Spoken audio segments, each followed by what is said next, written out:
Republican Party divided, and according to Dan Henninger, the Wall Street Journal, this might be President Obama's biggest triumph and proudest legacy, destroying his political enemies.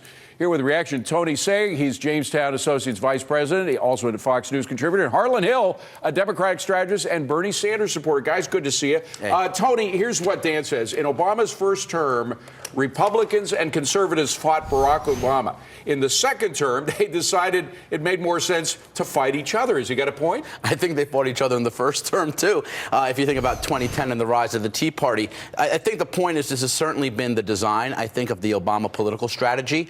Look, to his credit, he held to his guns. He said he was going to transform America. He was going to do things his way. When he couldn't get it codified through Congress, he went to executive action. He stood by what he told his party he was going to do. And Republicans now have a schism because they don't feel their leadership did the same thing. But Harlan, a lot of people are blaming Trump for the division in the Republican Party. This precedes Trump's entrance to the whole scene. Certainly. And I would say this schism in the Republican Party is part of the reason for Donald Trump's rise.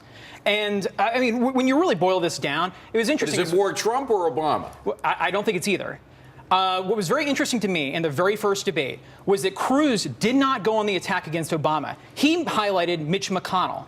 There is this anti-establishment wing in the Republican Party that has now gone mainstream.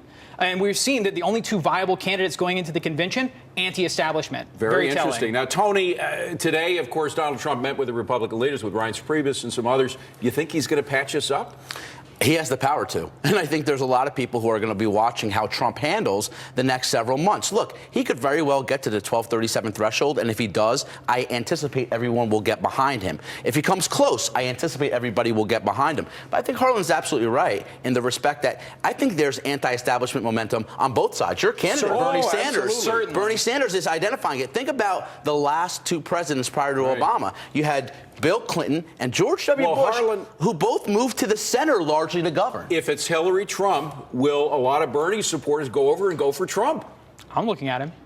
Really? I know that that is a really controversial thing to say on the Democratic side and will probably cost me business, but I'm looking at him. That's honest. Because, well, I'm just telling you the truth. I mean, we're looking at a candidate who for the first time is really to the left of a Democratic candidate on things that matter to Democrats, like for instance, trade. And he's looking at immigration as not only a national security issue, but an economic one.